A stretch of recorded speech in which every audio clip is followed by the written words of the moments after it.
রহমতুল্লাহি ওয়া বারাকাতুহু। ওয়ালাইকুম আসসালাম ওয়া রাহমাতুল্লাহি ওয়া বারাকাতুহু। মুহতারাম, কেমন আছেন? জি আলহামদুলিল্লাহ ভালো আছি। পরিচয়টা বলে কথা শুরু করুন। জি, আমি বলতেছিলাম সীতাকুণ্ড চট্টগ্রাম থেকে সিরাজ ভাইয়ের রাস্তার মাথা বয়তুর রিদওয়ান জামে মসজিদের ইমাম খতিব। কোন মসজিদ বললেন? বাইতুর রিদওয়ান জামে মসজিদ। সীতাকুণ্ড। জি, সীতাকুণ্ড। আচ্ছা মোহতারাম বলেন। প্রথমেই জানিয়ে রাখছি, আমি আসলে আপনার ফ্যান বলা যায়। আপনার আলোচনাগুলো আমি শুনি এবং আমার থেকে ভালো লাগে। তো ওই জর্দার ব্যাপারে আপনি যেটা বলেছেন সেটা হলো, আমি আসলে একটু জানতে চাই যে আপনি তো প্রশ্ন করেছিলেন এভাবে যে জর্দাটা শারীরিক ক্ষতির জন্য না খাওয়াটাই উত্তম বা এরকম কিছু, এবং শেষে গিয়ে বলেছেন যে এটা হারাম না, এরকম জি কিছু বলেছিলেন মেবি। জি জি, আসলে আমি একটু জানতে চাচ্ছি যে আসলে শারীরিক ক্ষতির জন্য যদি হয় সেটা কি খাওয়া জায়েজ, এবং হারাম যে না এটার ব্যাপারে আপনার কাছে কতটুকু যুক্তি আছে আমি একটু জানতে চাই। আচ্ছা, প্রথম কথা হচ্ছে আপনার যে শারীরিক ক্ষতি যদি হয় তাহলে কেন জর্দা খাওয়া হারাম হবে না, তাই তো? জি, দেখুন, আমি এটাকে কনসিডার করি তামাক পাতা হিসেবে। আসলে জর্দাটা তো একটা নাম দেয়া, সিগারেট এটা একটা নাম, কিন্তু এটার মাদার প্রোডাক্ট যেটা এটা হচ্ছে তামাক পাতা, এবং তামাক পাতাটা একটা নেশাজাত দ্রব্য, অবশ্যই আপনি জানবেন। আচ্ছা, জি, তো জি বলুন। প্রথম কথা ছিল শারীরিক ক্ষতির বিষয়টা। এটা একটা সম্ভাব্য বিষয়, এমন বিষয় না যে জর্দা যে কেউ খেলে তার শারীরিক ক্ষতি হবেই।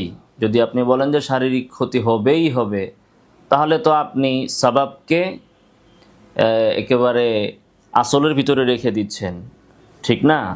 তো আচ্ছা, শারীরিক জি, ক্ষতি হবে কি হবে না সেটা আল্লাহ সুবহানাহু ওয়া তাআলার হাতে, এটা একটা সবাব।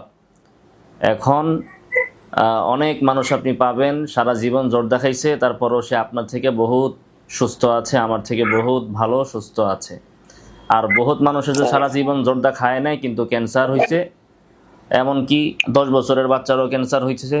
আর অথচ তার বাবা মা জিন্দিগিতে পানাও খায় না, জর্দাও খায় না, সেও জর্দা খায় না, কিন্তু সে ক্যান্সার হয়ে মারা গেছে, 10 বছর 15 বছরে আছে। আবার কেউ জর্দা খাইছে পান দিয়া, তার বয়স এই 80 বছর, খাইতেছে, কিচ্ছু হয় নাই। এ হচ্ছে এক বিষয়। তাহলে এটা একটা সম্ভাব্য বিষয়। আর যদি আমরা সম্ভাব্যের থেকে একটু বেশিও ধরি, তো ডাক্তাররা তো বলে সাদা ভাত খাওয়া আর বিষ খাওয়া সমান। আরেকজনে বলে যে সাদা চিনি খাওয়া সমান, লাল চাইলের ভাত খান, লাল চিনি খান। তারপরে আমরা যা খাই সারা দিন সবই ক্ষতি। বাজা পোড়া বাদ দেন, তেল খাওয়া বাদ দেন, সব সয়াবিন, শুনেন, সয়াবিন তেল বাদ দেন, সয়াবিন তেলে ক্ষতি মানে বিষ। এই ডাক্তার একজন আছে, ডাক্তার জাহাঙ্গীর, তার আলোচনা শুনলে আপনি দেখবেন যে আপনি সারা জীবন যা খাইছেন সবই আপনি বিষ খাইছেন। তাহলে ওনার ওখানে যায় কিছু প্রোডাক্ট পাওয়া যায় যেগুলো আপনার কাছে তিতা লাগবে, ওগুলো খাইতে হইবে আপনার। তাহলে এই যে আপনার এগুলো খাচ্ছেন, একজনের গ্যাস্ট্রিক আছে অথবা ডায়াবেটিস আছে, ডাক্তার বলছে গরুর গোশত খাবেন না, তারপরও তার জন্য খাওয়া কি হারাম হবে? ডাক্তার একজনের পাতলা পায়খানা, ডাক্তার বললো যে ডিম খাবেন না, তারপরে ডিম খাইলো, ডিম খাওয়া কি তার জন্য হারাম হবে? তো এমন মানুষের একদিকে তারা দাবি করতেছে যে তারা সালাফি, অপরদিকে আসবাবের উপর তাদের এত পরিমাণে তাওয়াক্কুল যে জর্দা খাইলেই মানুষ মরে যাবে। আল্লাহ তাআলার কোনো এখানে কোনো বাঁচার কোনো কায়দা নেই, বাঁচানোর কোনো সুরত নাই, আল্লাহর ক্ষমতাকে তারা পুরো অস্বীকার করে ফেলছে। এ হচ্ছে একটা বিষয়। 2 নম্বর বিষয়, আপনি যে যুক্তি দিয়েছেন যে হারাম হওয়ার যুক্তি কি, আল্লাহ তাআলা বলছে লিমা তুহাররিমু মা আহাল্লাল্লাহু লাক, আল্লাহ যা হারাম করছে কেন তোমরা তাকে হারাম করো? এখন আল্লাহ এটা কোথায় হারাম করছে? আল্লাহ তাআলা বলছেন কুল লা আজিদু ফিমা উহিয়া ইলাইয়া মুহাররামান আলা তাইমি ইয়াতামু ইল্লা ইয়াকুনা মাইতা আও দামান মাসফুহা ওয়া লাহমা খিনজির ফাইন্নাহু রিজসুন আও ফিসকান উহিল্লা লিগাইরিল্লাহি বি।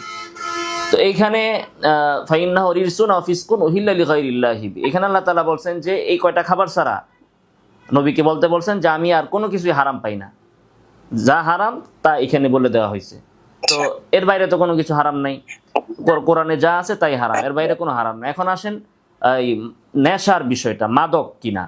তো উপাদান দেখা তো আপনি কোনো জিনিসকে মাদক মাদক নির্ণয় করতে পারবেন না।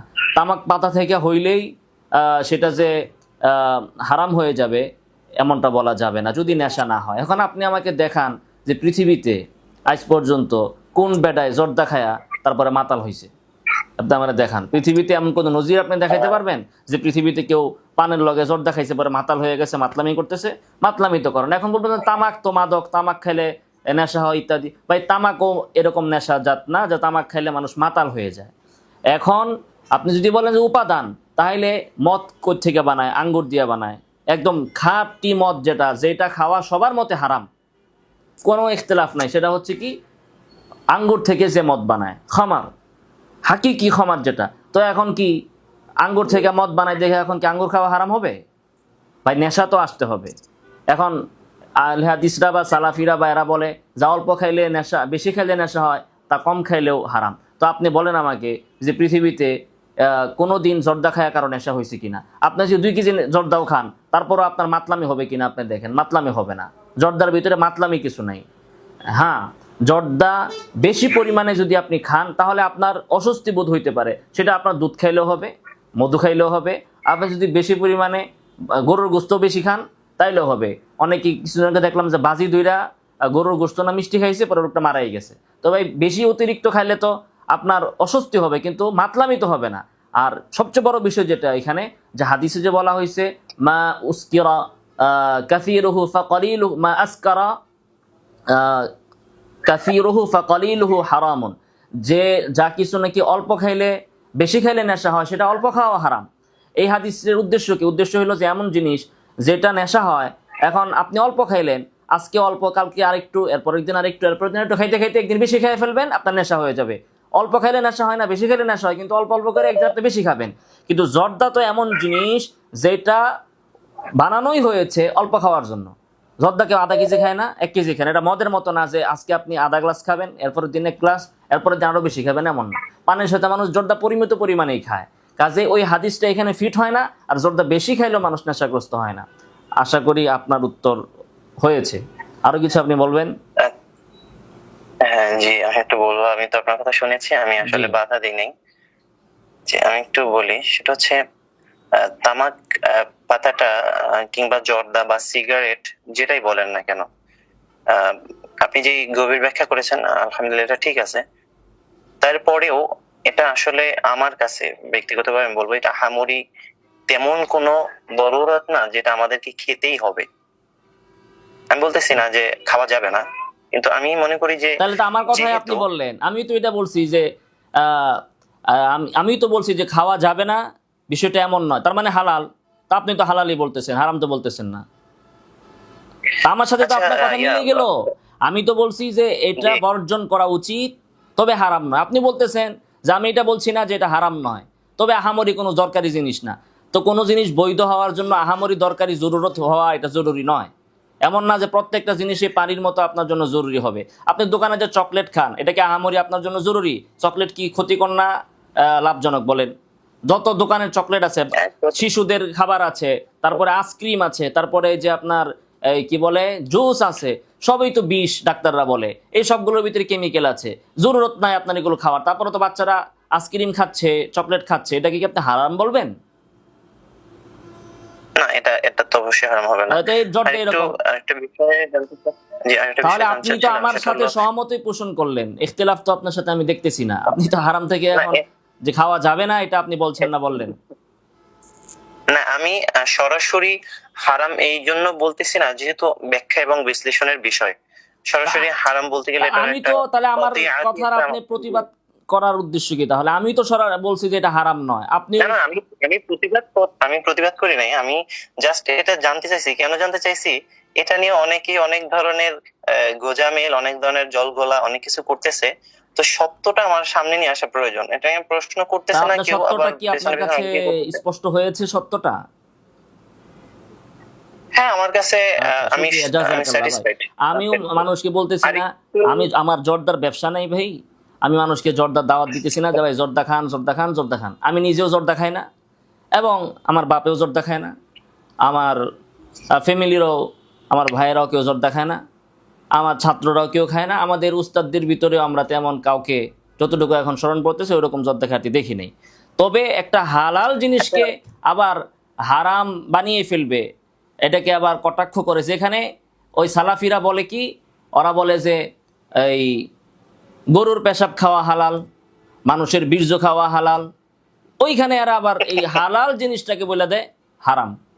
ঠিক আছে, এবং এটাকে এরা বানায় ফেলে যে এটা নাকি আমরা সারাদিন মনে হয় জর্দাই খাই, মানে হালালকে হালাল করার কারণে এরা এমন অবস্থা যে আমরা মনে হয় সারাদিন জর্দা খাই। এদের কাছে যে পানির সাপ খাওয়া হালাল, ব্যাং খাওয়া হালাল, কুচ্চা খাওয়া হালাল, শিয়াল খাওয়া হালাল, আরো কত কিছু এরা বানায় রাখছে। আর এই হালাল জিনিসকে এরা হারাম বানায়। হাদিসে একটু ব্যাখ্যা আপনার কাছে জানতে চাই, সেটা হলো যে একটা হাদিস আছে না, কুল্লু মুসকিরিন খামরুন আর কুল্লু মুসকিরিন হারামুন, এটা একটু আমার একটু বোঝাই দেন তো আসলে এটা কি বলছে। এখানে যারা নেশা, যেটা যে জিনিস নেশা সৃষ্টি করে সেটা হারাম বলা হয়েছে। জি, এটার ভিতরে কি তামাক পাতাটা আসে? মানে তামাক পাতাটা তো আহামরি আসলে নেশা তৈরি করে না, কিন্তু এটা অভ্যাস তৈরি করে আর কি, ভাই আমার কাছে যতটুকু মনে হয়। বাঙালিকর সমস্যা এখানে আরেকটা, সেটা হচ্ছে নেশা আর মাতলামি। মুস্কির মানে আমরা যেটাকে নেশা বলি, যে কারো চা খাওয়ার নেশা, কারো কফি খাওয়ার নেশা, কারো বিকেলবেলা খেলাধুলার নেশা, কারো একটু হাঁটা চড়ার নেশা, এই নেশা। আর আরবিতে যেটাকে মুস্কির বলে, এটা এক জিনিস তো না, ওটা হচ্ছে মাতলামি। ওই নেশা মানে মাতলামি, আর এটা হচ্ছে আপনার অভ্যাস। কারো চা খাওয়ার নেশা আছে, কারো কফি খাওয়ার নেশা আছে, বাঙালিগো ভাত খাওয়ার নেশা, আর আরবগ আরেক ধরনের জিনিস খাওয়ার নেশা। আপনি বিদেশে যান, 2-3 দিন ভাত না দিলে আপনি অস্থির, পাগল হয়ে যাবেন, অস্থির হয়ে যাবেন, তো আপনার ভাতের নেশা আছে। তো ওই ধরনের নেশা তো মুস্কির না, ওইটাকে তো মুস্কির বলে না। মুস্কির মানে হচ্ছে মাতলামি, ওই নেশা মানে হচ্ছে মাতলামি। এখন বাঙালিরা ওই মাতলামিরে আর নেশার এক করে ফেলছে। কারো অভ্যাস হয়েছে জর্দা খাওয়ার, এটা যে তার নেশা বলতে কোনো কিছু খাওয়ার আগ্রহ, কোনো কিছু হালাল জিনিস খাওয়ার আগ্রহ, কখনোই এটা নিন্দনীয় নয়। ঠিক আছে, মাতলামিটা যেটা নেশার দ্বারা যে নেশা হারাম, সেটা হচ্ছে মাতলামি। নেশাগ্রস্ত হয়ে গেছে, বলে না, নেশাগ্রস্ত অবস্থায়। নেশাগ্রস্ত মানে মাতলামি অবস্থায়, কোনো জিনিসের প্রতি আকর্ষণ, অভ্যাস, এটাকে নেশা বলে। তো আশা করি আপনার উত্তর হয়েছে। আর কিছু বলবেন আপনি? না, আর কিছু বলবো না, এই বিষয়গুলো ক্লিয়ার করার জন্যই আসলে আমার কল দেয়া। শুকরিয়া, তো আশা করি যারা শুনবে ওনাদের ওনাদের এলেমে আসবে ইনশাআল্লাহ। জি না, আপনি তো আমাকে মেসেজ দিয়েছিলেন যে আপনি এর পক্ষে কোরআন হাদিস থেকে দলিল দিবেন, হালাল হওয়ার পক্ষে, হারাম হওয়ার পক্ষে। আমার কথাগুলোই আপনি বলে দিয়েছেন, আমি কি বলবো? দলিল এখন কই আপনার? শেষ? আচ্ছা ঠিক আছে ভাই, আমি আপনাকে কাউন্ট করব, আমি আপনাকে কাউন্ট করব। আপনাকে জাযাকাল্লাহ, আপনি বিষয়টা নিয়ে আলোচনা করার জন্য অসংখ্য ধন্যবাদ। জি ভাই, আসসালামু আলাইকুম ওয়া রাহমাতুল্লাহ। আমি আপনাকে কিন্তু জি ভাই, সমস্যা নেই, আপনি যে উদ্দেশ্যে ফোন দিয়েছেন আপনাকে মোবারকবাদ। আমি আপনাকে কিন্তু কাউন্টার দিয়ে ওইভাবে বলি নাই, আমার প্রয়োজনটা ছিল সত্যটা সামনে নিয়ে আসা, এবং শুকরিয়া, জাযাকুমুল্লাহ। আল্লাহ তাআলা আপনার মাকাম আরো বুলন্দ করে দিন, আমিন। আসসালামু আলাইকুম ওয়া রাহমাতুল্লাহি ওয়া বারাকাতুহু।